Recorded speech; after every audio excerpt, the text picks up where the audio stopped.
जिस भी स्पोर्ट्स जैसे शॉटगन शूटिंग का अगर कोई इंफ्रास्ट्रक्चर नहीं है तो उसको तत्काल रूप में बढ़ावा देने के लिए इंफ्रास्ट्रक्चर ज़रूर निर्माण कार्य शुरू कराया जाए। यूनिवर्सिटी का जो विधेयक पास हुआ है उसके लिए बेहद खुशी भी है और गर्व भी महसूस होता है कि हम इस विधानसभा के एक हिस्से हैं और हमारे सामने ये स्पोर्ट्स यूनिवर्सिटी पास हुआ है कि जो आने वाला भविष्य है वो काफ़ी उज्जवल है। एंड डेफिनेटली 2024-2032 के ओलंपिक गेम्स तक बिहार के खिलाड़ी पार्टिसिपेट करेंगे। मेरा ये मानना है कि हम slowly and gradually but things are moving in a positive direction. हमारे साथ बीजेपी विधायक श्रेयसी सिंह मौजूद हैं। मैडम, ओलंपिक गेम्स चल रहे हैं, भारत के अभी तक के प्रदर्शन से आप कितनी संतुष्ट हैं? आपको लगता है कि अभी और बेहतर होना बाकी है? देखिए, एज ए खिलाड़ी मैं कभी भी ये नहीं कहूँगी कि कि जो भी परफॉर्मेंस हुई है वो संतोषजनक है या असंतोषजनक है।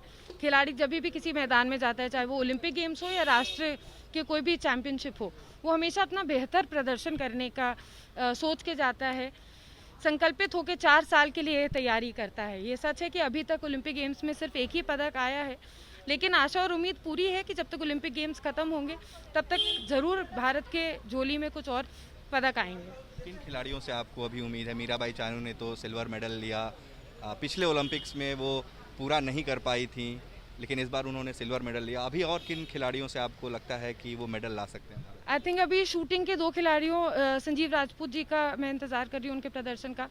मनिका बत्रा जी अभी बाकी हैं। बॉक्सिंग के अभी मैरी कॉम और साथ ही साथ एक और जूनियर खिलाड़ी हैं, उनका भी प्रदर्शन काफ़ी अच्छा रहा है। उम्मीद है कि वो आगे बढ़ के भारत के लिए पदक ज़रूर जीतेंगे।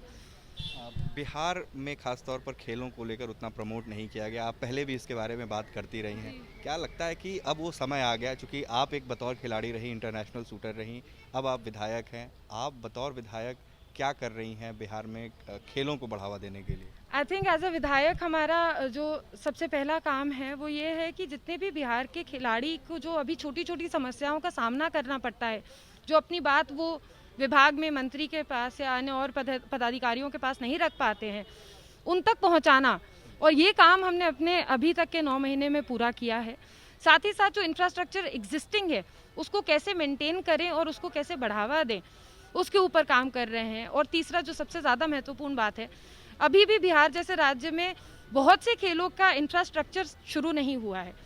बिहार सरकार से मैं मांग करती हूँ और ये मांग मैंने पत्र के माध्यम से भी किया है कि जिस भी स्पोर्ट्स जैसे शॉटगन शूटिंग का अगर कोई इंफ्रास्ट्रक्चर नहीं है तो उसको तत्काल रूप में बढ़ावा देने के लिए इंफ्रास्ट्रक्चर ज़रूर निर्माण कार्य शुरू कराया जाए। आज भी विधानसभा में स्पोर्ट्स यूनिवर्सिटी को लेकर जो विधेयक पास हुआ है, उसको लेकर कितनी आप आशान्वित हैं?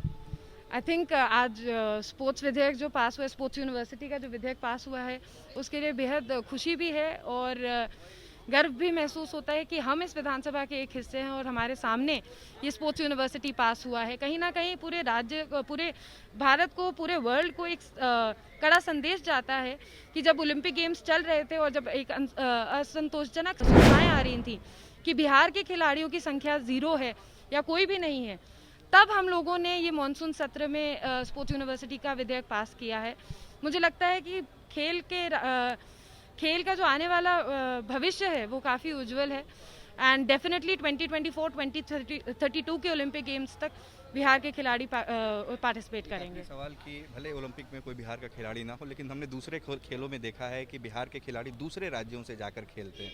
क्या आपको लगता है कि बिहार की जो पिछली सरकारें रही हैं उन्होंने खेल को लेकर बहुत जागरूकता नहीं दिखाई? मौजूदा सरकार भी, क्योंकि 16 साल से नीतीश कुमार मुख्यमंत्री। आई थिंक ये कह देना कि रुचि नहीं दिखाई गलत होगा।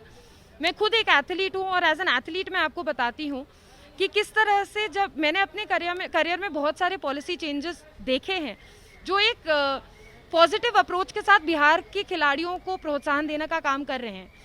जो खेल सम्मान समारोह 2014 में राष्ट्रमंडल में जब जीत कर आई थी, राष्ट्रमंडल खेलों में रजत जीत कर आई थी, उस वक्त जो खेल सम्मान समारोह आयोजित होने में काफ़ी समय लग गया था, और वही खेल सम्मान समारोह आज के समय में एक रूटीन साल भर साल अपने निर्धारित समय पे होता रहता है। उसमें कई राष्ट्रीय अंतर्राष्ट्रीय खिलाड़ी आकर उनको सम्मानित किया जाता है, उनको राशि पुरस्कार दिया जाता है। तो इन सभी तरह के पॉलिसी चेंजेस तो बिहार में दिख ही रहे हैं। मेरा ये मानना है कि हम slowly and gradually but things are moving in a positive direction and that is what is important.